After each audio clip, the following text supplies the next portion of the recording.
പന്തീരങ്കാവ് ഗാർഹിക പീഡന കേസിലെ പ്രതി രാഹുൽ മുൻപും വിവാഹങ്ങൾ രജിസ്റ്റർ ചെയ്തിരുന്നു. വാർത്ത വിശദമായി.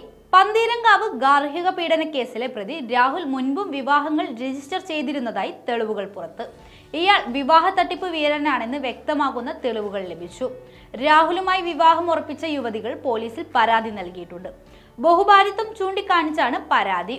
കോട്ടയത്തും എറണാകുളത്തും വിവാഹങ്ങൾ രജിസ്റ്റർ ചെയ്തിരിക്കുന്നതായാണ് വിവരം. വിവാഹ രജിസ്ട്രേഷൻ സർട്ടിഫിക്കറ്റുകൾ ഉൾപ്പെടെയാണ് പരാതി. ഒടുവിൽ രജിസ്റ്റർ ചെയ്ത യുവതി രാഹുലിന്റെ സ്വഭാവ വൈകല്യം മനസ്സിലാക്കിയതോടെ വിവാഹമോചനം തേടുകയായിരുന്നു. നിയമപരമായി വിവാഹമോചനം നേടും മുൻപാണ് പറവൂരിലെ പെൺകുട്ടിയുമായുള്ള വിവാഹം നടന്നത്.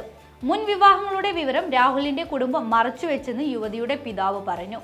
ഇതിനിടെ ഗാർഹിക പീഡന കേസിൽ യുവതിയുടെ കുടുംബം വനിതാ കമ്മീഷനും ആലുവ റൂറൽ എസ്.പിക്കും പരാതി നൽകി.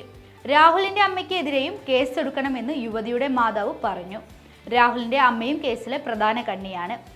വീണ്ടും മൊഴിയെടുക്കാൻ എത്തുമെന്ന് പോലീസ് അറിയിച്ചിരുന്നു. എന്നാൽ ഇതുവരെ എത്തിയിട്ടില്ല. പ്രതികൾക്ക് രക്ഷപ്പെടാനുള്ള പഴുത് ഒരുക്കുകയാണ് പോലീസ് എന്നും മാതാവ് പറഞ്ഞു. പന്തീരങ്കാവ് CI തന്നോട് പെരുമാറിയത് നല്ല രീതിയിൽ അല്ല എന്ന് യുവതിയുടെ പിതാവ് പറഞ്ഞു. അത്തരം പെരുമാറ്റം പോലീസിന്റെ ഭാഗത്തു നിന്ന് ഉണ്ടാകരുത്. പോലീസ് സംരക്ഷിക്കേണ്ടത് ഇരയായവരെയാണ്. നേരത്തെ 2 തവണ രാഹുലിന് വിവാഹ നിശ്ചയം നടന്നിരുന്നു. പക്ഷെ പിന്നീട് വിവാഹത്തിൽ നിന്ന് പെൺകുട്ടിയുടെ വീട്ടുകാർ പിന്മാറുകയായിരുന്നു. ഇക്കാര്യങ്ങൾ മകളുടെ വിവാഹശേഷമാണ് താൻ അറിഞ്ഞത്. വിവാഹം പെട്ടെന്ന് നടത്തണമെന്ന് രാഹുലിന്റെ വീട്ടുകാർ ആവശ്യപ്പെടുകയായിരുന്നു. നീതി ലഭിക്കും വരെയും നിയമ പോരാട്ടം തുടരുമെന്ന് യുവതിയുടെ പിതാവ് പറഞ്ഞു. രാഹുലിനെതിരെ പോലീസ് വധശ്രമത്തിന് കേസെടുത്തിരുന്നു. രാഹുൽ ഒളിവിൽ പോയെന്നാണ് പോലീസ് സംശയിക്കുന്നത്.